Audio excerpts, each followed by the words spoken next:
और इस देश के टीवी मीडिया पर बैठकर यहां बोला जा रहा है कि एक बाबा जो किस्मत बता रहा है, वो चमत्कार कर रहा है, पूरे देश को अंधविश्वास में ढकेल रहे हैं। बिरसा, फूले, अंबेडकर, पेरियार के वारिसों, आपके ऊपर जिम्मेदारी केवल अपनी जाति और अपने लोगों को बचाना नहीं है, इस मुल्क को बचाना है, क्योंकि इस मुल्क को हमारे पुरखों ने बनाया है कि एक तरफ लेफ्ट, राइट, सेंटर, सब में एक ही जाति का प्रवक्ता, एक संघ विचारक और एंकर भी उसी जाति का, सब मिलकर के कह रहे हैं इस मुल्क के भावना आहत हो गई, हिंदुओं की भावना आहत हो गई। ओबीसी महासभा के लोगों, एक सवाल आपसे पूछना और इस मंच के सवाल को गांव-गांव ले जाना। जे बरनाधम तेली कुम्हारा स्वपचकरात कोल कलवारा और मेले जिनयु तेहिलदाना और पूजिय विप्रशील गुणहीना सूदन गुणगन ज्ञान प्रवीणा, इनमें जितनी आभीर जातियों का स्वपच किरात कोल कलवारा, इन सारी जातियों के नाम पर जो बात कही गई है, क्या इन जातियों की भावना कोई भावना नहीं है? क्या भावना केवल 3% लोगों की है?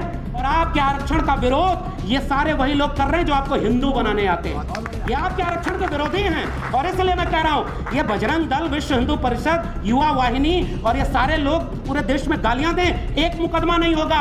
और इस मुल्क में स्वामी प्रसाद मौर्य और शिक्षा मंत्री बिहार चंद्रशेखर पर मुकदमा होगा। कबीर, ज्योतिबा फूले, शाहू जी महाराज, डॉक्टर भीमराव अंबेडकर, डॉक्टर राम मनोहर लोहिया, मंडल कांशीराम, ये मुकदमे और जेल से डर गए होते तो आज हम उनको याद नहीं कर रहे होते। कोई सांप्रदायिक दंगा और मंदिर मस्जिद की लड़ाई इस मुल्क के कमेरा 90% लोगों की लड़ाई नहीं है, क्योंकि वहां हमें अपमानित किया गया है और उस अपमान को हम बोले भी ना। हमसे कहा जा रहा है कि भावना आहत कर दिया। भावना कबीर साहब ने आहत की है। काकर पाथर जोर के मस्जिद लई चुनाए ताचड़ मुल्ला बात दे क्या बहरा हुआ खुदा है, और पाथर पूजे हर मिले तो मैं पूजूं पहाड़, ताते ये चाकी भली पीस खाए संसार। उन्हें जानिए, कुल्हाड़ी में लगी लकड़ियों की वजह से जंगल की लकड़ियों को समझाया जाएगा कि ये कुल्हाड़ी में लकड़ी तुम्हारी जाति की तो है, अहिर कुर्मी कोयरी। मैं आपको कहने आया हूं, इस देश में गाली किसने बनाई कि अहिर गडरिया कुर्मी चोर धर सारे का टंगरी तोड़? ये किसने गाली बनाई? किसी मुसलमान ने बनाई क्या? किसी दलित ने बनाई क्या? किसी आदिवासी ने बनाई क्या? और किसने ये विरोध किया कि बड़ जात बतियौला से या छोट जात लतियौला से? ऐसे लोगों को पहचानिएगा जो लिबास आपकी जाति का पहन कर आएंगे, आपके ओबीसी का पहन कर आएंगे, आपके दलित का पहन कर आएंगे। पसमानदा, और बीजेपी चिंता कर रही है पसमानदा की। एक तरफ लिंचिंग, एक तरफ मस्जिद पर हमला और दूसरी तरफ पसमानदा को हक। नेताजी उस समय के नेता, जब राम मंदिर आंदोलन, मंडल के विरोध में कमंडल, तो उन्होंने हिचक नहीं दिखाई। संविधान पर जो खतरा बनकर आए थे उन तमाम आतताइयों पर गोली चलवाई थी, इसलिए हम उनकी विरासत को याद करते हैं। और लालू जी, उन्होंने उस आतताई दंगाई रथ को रोका था। हम कमजोर नहीं हैं, हाँ वो ताकतवर जरूर हो गए हैं। घर घर मंडल कमीशन की रिपोर्ट पहुंचाइए, घर घर भारत का संविधान पहुंचाइए। और जिस तरह से इन झूठे लोगों ने कहा हर घर तिरंगा, हर हाथ तिरंगा, 26 जनवरी पर एक बार यह भी बोल देते हर घर संविधान और घर घर संविधान। आपसे केवल एक गुजारिश, जहां जहां आपके घर में धार्मिक ग्रंथ रखे हैं उन सब की बगल में भारत का संविधान और मंडल कमीशन रख दीजिए, आधा काम उसी समय हो जाएगा। तो इस मुल्क के 99% प्रोफेसर, 99.99% जज, इंजीनियर, वकील, डॉक्टर आज अभी 3% लोगों के कब्जे में है। इसलिए हम कह रहे हैं प्रमोशन में रिजर्वेशन, प्राइवेट सेक्टर में रिजर्वेशन, और जितनी आबादी है उतना रिजर्वेशन दोगे तब मानकर चलिए कि ओबीसी की असली लड़ाई आगे बढ़ेगी। अफसोस, इस मुल्क के ओबीसी घरों में बाबा साहब भी देर से पहुंचे हैं, लेकिन अब पहुंच रहे हैं और इसमें ओबीसी महासभा जैसे तमाम संगठनों की जरूरत है। जब प्रधानमंत्री का चुनाव लड़ना हुआ तो मैं ओबीसी मां का बेटा हूं, सेल्फ मेड ओबीसी है वो। असल में अगर ओरिजिनल ओबीसी होते, वो विरासत में वो दर्द पाए होते, वो जोखिम उठाए होते, तो इतने साल प्रधानमंत्री रहने के बाद एक बार मंडल कमीशन का नाम लिए होते। अगर नहीं लिए तो तुम फेक ओबीसी हो, ये बात हम कहने आए। आज चुनाव जीतने के लिए प्रधानमंत्री से लेकर कैबिनेट मंत्री तक को भी बताना पड़ रहा है कि हम ओबीसी हैं, तो ये अपनी ताकत को पहचानिए और अपनी विरासत से जुड़िए, आधा काम यही हो जाएगा।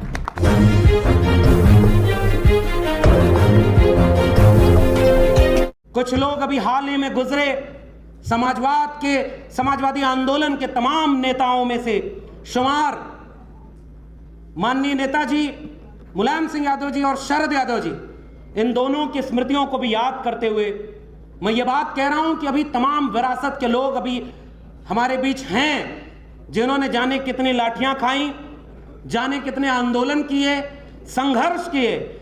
आप सब ने जो लड़ाई लड़ी हमें वो विरासत में मिली है, तो हिम्मत भी हमें वो विरासत में मिली है और इस लड़ाई को आगे बढ़ाएंगे, इसका भरोसा और वादा हमें इस आंदोलन को करना चाहिए। और मुझे खुशी है सीमा कुशवाहा जी ने जब बोला तो इस बड़ी एका में जो चीजें ज्यादा ध्यान देने वाली हैं उसकी तरफ आपको इशारा कर दिया है। बिना महिलाओं की लड़ाई के हम जब सावित्रीबाई फूले और फातिमा शेख को याद कर रहे हैं, हम महात्मा ज्योतिबा फूले को याद कर रहे हैं, तो मुझे लगता है कि उन्हें याद करने की ईमानदारी भी ये कहती है कि सभागार में महिलाओं की बराबर की संख्या होनी चाहिए, वरना हमें फिर से इस पे होमवर्क करना होगा।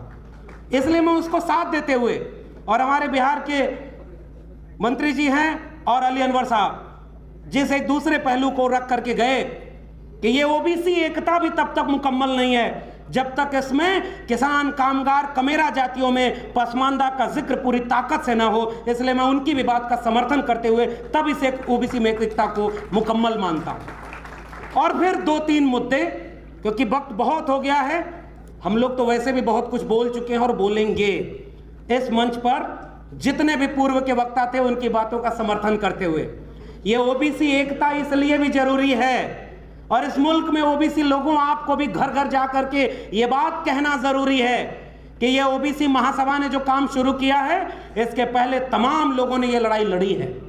और सबसे पुराने, पहले चले जाइए उन तमाम जातियों के बीच, तथागत बुद्ध से लेकर के कबीर, रैदास, पलटू दादू, भीखा बुल्ले शाह बाबा फरीद और नारायण गुरु बसवन्ना चोखा मेला, इन तमाम कमेरा लोगों ने जो विरासत में बनाया उसे महात्मा ज्योतिबा फूले और शाहू जी ने आगे बढ़ाया।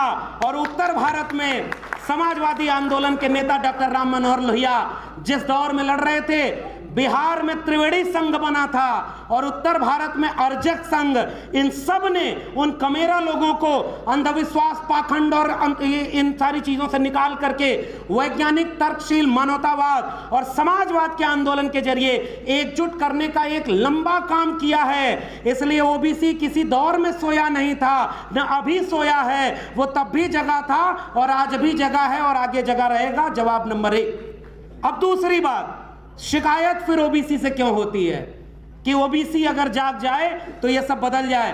क्योंकि जब आपकी आबादी इस मुल्क की आधी आबादी से ज्यादा है तो जिम्मेदारी भी आपकी ज्यादा है।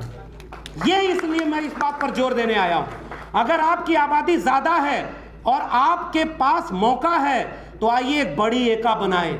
और वो बड़ी एका ऐसी एका नहीं होनी चाहिए जैसे इस देश का, मुल्क का निजाम जैसा झूठ बोलता है वैसा झूठ बोल करके हम कोई आंदोलन नहीं कर पाए। जब तक गुजरात का मुख्यमंत्री होने के बाद वो राजनेता महोदय, उनको जात ही नहीं याद आई। जब प्रधानमंत्री का चुनाव लड़ना हुआ तो मैं ओबीसी मां का बेटा हूं, सेल्फ मेड ओबीसी हैं वो। असल में अगर ओरिजिनल ओबीसी होते, वो विरासत में वो दर्द पाए होते, वो जोखिम उठाए होते, तो इतने साल प्रधानमंत्री रहने के बाद एक बार मंडल कमीशन का नाम लिए होते। अगर नहीं लिए तो तुम फेक ओबीसी हो, ये बात हम कहने आए। और आपसे भी शिकायत ओबीसी महासभा के लोगों, इसमें मंडल की तस्वीर नहीं है, बीपी मंडल की तस्वीर इसमें होनी चाहिए। क्योंकि डॉक्टर भीमराव अंबेडकर के बाद उस शख्स ने इन बिखरी हुई 3743 जातियों को एक पहचान दिया, ओबीसी। और आज चुनाव जीतने के लिए प्रधानमंत्री से लेकर कैबिनेट मंत्री तक को भी बताना पड़ रहा है कि हम ओबीसी हैं, तो ये अपनी ताकत को पहचानिए और अपनी विरासत से जुड़िए, आधा काम यही हो जाएगा। और इसलिए कह रहा हूं, मंडल का नाम लेना क्यों जरूरी है इस मुल्क के निजाम को। आप कहते हो कि ओबीसी हैं तो मंडल की बात इसलिए हम कर रहे हैं। हमारे अतिथि महोदय बोल कर गए, बाबा साहब ने जब इस्तीफा दिया तो हिंदू कोड बिल के बाद ओबीसी कमीशन न गठित किए जाने का एक बात कह करके गए थे। अफसोस, इस मुल्क के ओबीसी घरों में बाबा साहब भी देर से पहुंचे हैं, लेकिन अब पहुंच रहे हैं और इसमें ओबीसी महासभा जैसे तमाम संगठनों की जरूरत है। और उस मंडल की जितनी अनुशंसाएं बची हैं वो हमारी लड़ाई का हिस्सा होना चाहिए। 27% आरक्षण तो दबाव में दिया गया था। मंडल कमीशन की अनुशंसा कह रही है 52% आबादी को 52% रिजर्वेशन मिलना चाहिए। यह सबसे बड़ा सवाल था। इस देश का ओबीसी प्रधानमंत्री अगर वाकई ओबीसी है तो पहली घोषणा यह करे कि मंडल कमीशन की केवल 2 सिफारिशें लागू हैं। आज की डेट से इस मुल्क में 52%, और 52% क्यों भाई, ये तो 1931 की जनगणना और 1977 और 80 में रिपोर्ट, 1991-90 में लागू, 2021 में 2000 जो जनगणना होनी थी, कम से कम 2023 में सबसे पहले जाति जनगणना करके गिनो कि हमारी आबादी कितनी है, और जितनी आबादी है फिर उतने आरक्षण की घोषणा करो, तब हम मानेंगे कि तुम ओबीसी हो, वरना फेक ओबीसी रहोगे। इसलिए केवल ये बात मैं जोर देकर के कहने वाला हूं कि हम लोगों के बीच जाएंगे तो ये मुद्दा कैसे समझाएंगे, क्योंकि फिलहाल ये कार्यक्रम कन्विंस करने का हो रहा है। हम सब जागरूक लोग हैं। तो मंडल कमीशन की अनुशंसा में प्राइवेट सेक्टर में रिजर्वेशन, प्रमोशन में रिजर्वेशन नहीं है तो इस मुल्क के 99% प्रोफेसर, 99.99% जज, इंजीनियर, वकील, डॉक्टर आज भी 3% लोगों के कब्जे में है। इसलिए हम कह रहे हैं प्रमोशन में रिजर्वेशन, प्राइवेट सेक्टर में रिजर्वेशन, और जितनी आबादी है उतना रिजर्वेशन दोगे तब मानकर चलिए कि ओबीसी की असली लड़ाई आगे बढ़ेगी। तो जाति जनगणना और मंडल कमीशन की सिफारिश लागू करना। और आखिरी बात, ये कॉलेजियम सिस्टम, जज बने बैठे हैं। मैं एक बात कह रहा हूं, मुझे एक किस्सा याद आ रहा है, 2 मिनट में बात खत्म करूंगा। 1986 का वक्त था, महात्मा ज्योतिबा फुले हंटर कमीशन के सामने वो बात हो रही थी किसानों की दशा क्या है। तो उन्होंने पहली बार ये किया कि किसानों का चोला पहना, एक फटा पुराना कुर्ता, एक बहुत मैला सा कंबल, और ऐसे ही चले गए, गेट से घुसने नहीं दिया।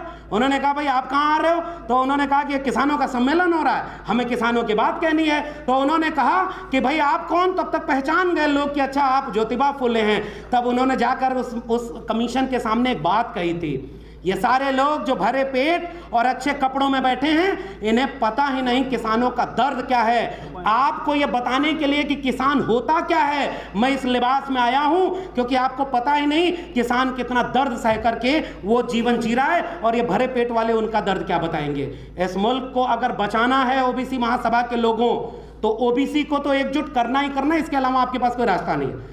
जब भारत बर्बाद होगा, संविधान बर्बाद होगा, तो कितनी भी बड़ी जाति की महासभा होगी, एक दिन उसका भी नंबर आएगा। इसलिए जाति के सम्मेलनों से तो ये बचाव नहीं होने वाला।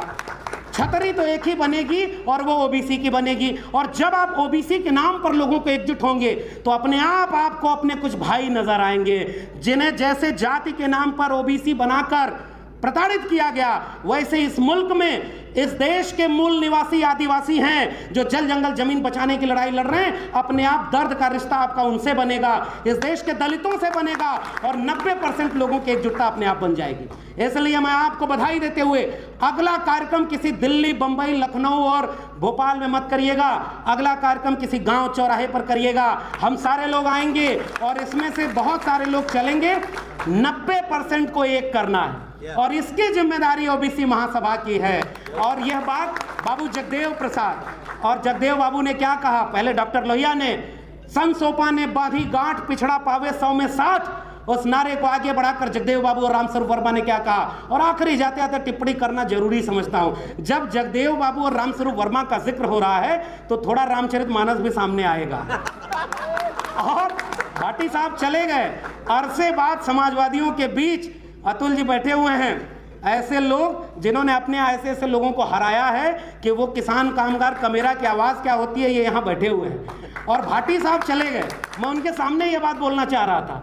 वो बात ये है कि एक तरफ लेफ्ट, राइट, सेंटर, सब में एक ही जाति का प्रवक्ता, एक संघ विचारक और एंकर भी उसी जाति का, सब मिलकर के कह रहे हैं इस मुल्क के भावना आहत हो गई, हिंदुओं की भावना आहत हो गई।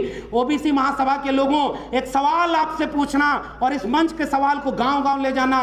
जय बरनाधम तेली कुम्हारा स्वपचकरात कोल कलवारा और मेले जिनयु तेहिलुदाना और पूजिय विप्रशील गुणहीना सूदन गुणगन ज्ञान प्रवीणा, इनमें जितनी आभीर जातियों का स्वपच, किरात, कोल, कलवारा, इन सारी जातियों के नाम पर जो बात कही गई है, क्या इन जातियों की भावना कोई भावना नहीं है क्या?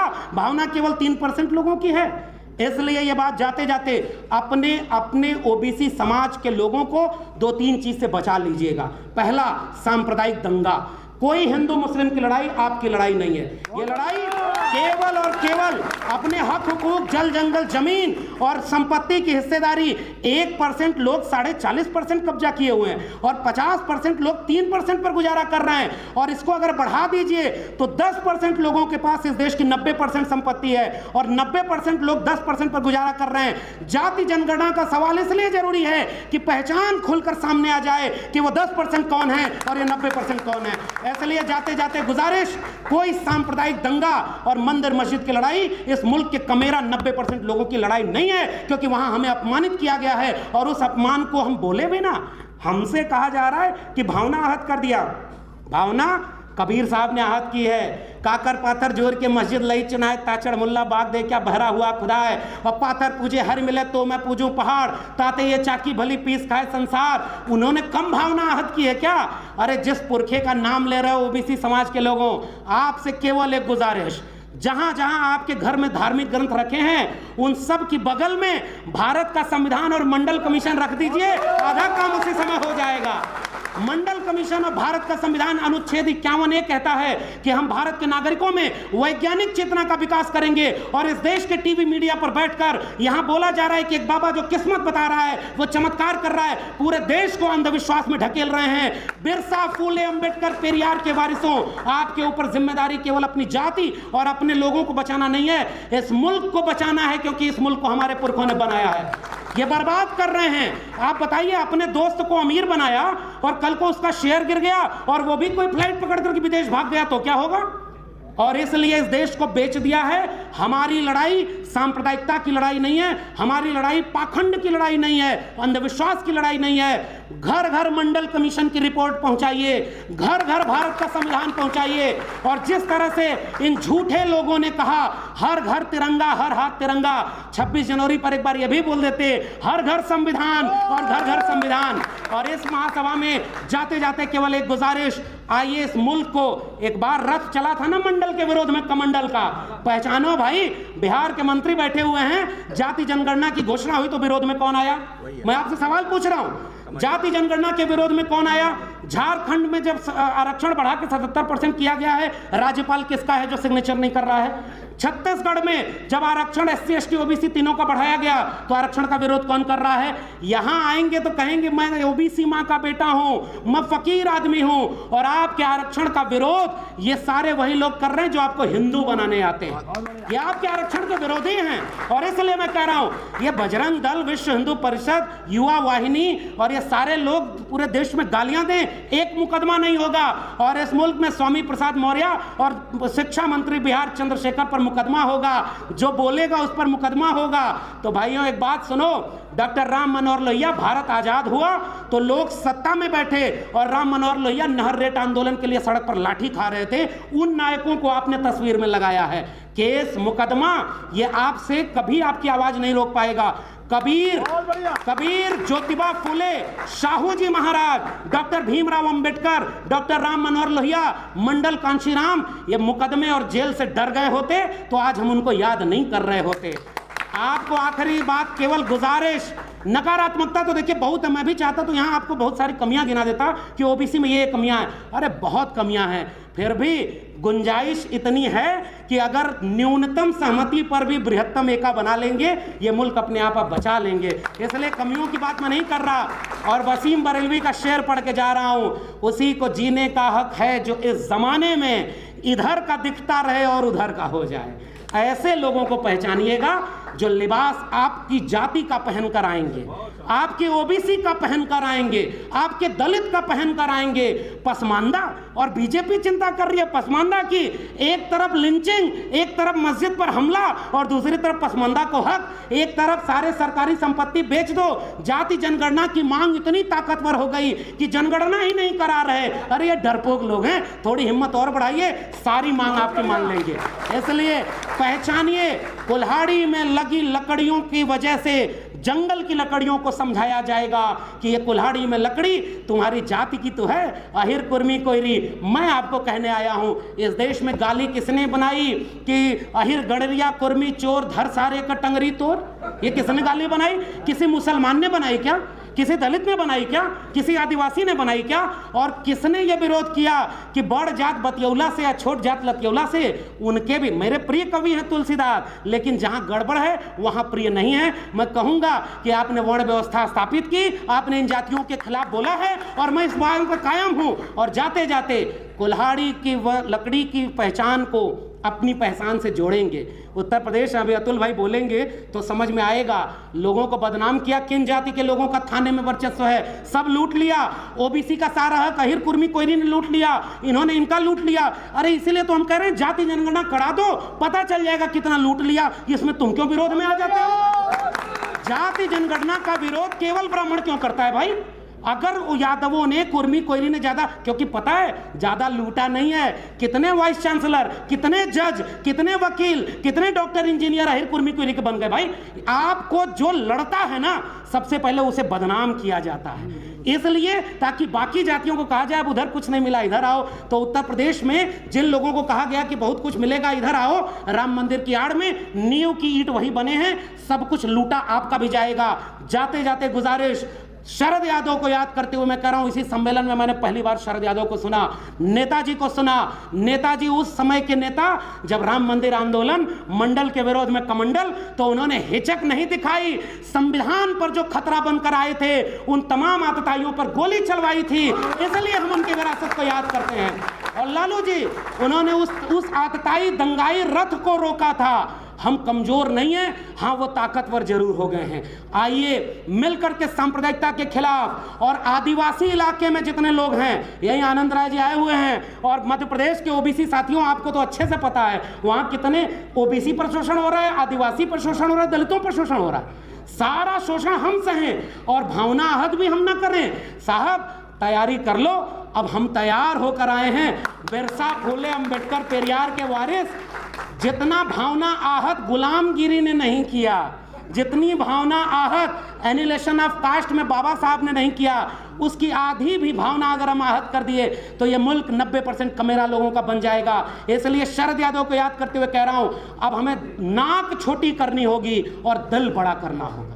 हम सब की नाकें लंबी हो गई हैं, अगर कटेगी तो किसी की नाक नहीं बचेगी। इसलिए आइए दिल बड़ा करें, जिसकी संख्या ज्यादा है 2 कदम पीछे आ जाए, और जो हमसे पीछे रह गया उसको कंधे पर बिठाकर आगे ले जाएं। कोई हमारी एकता नहीं तोड़ पाएगा। इसलिए जाते जाते गुजारिश, अब इस ओबीसी महासभा का सम्मेलन गांव-गांव हो, हम हर जगह साथ में खड़े रहेंगे, और फिर एक सम्मेलन कराइएगा।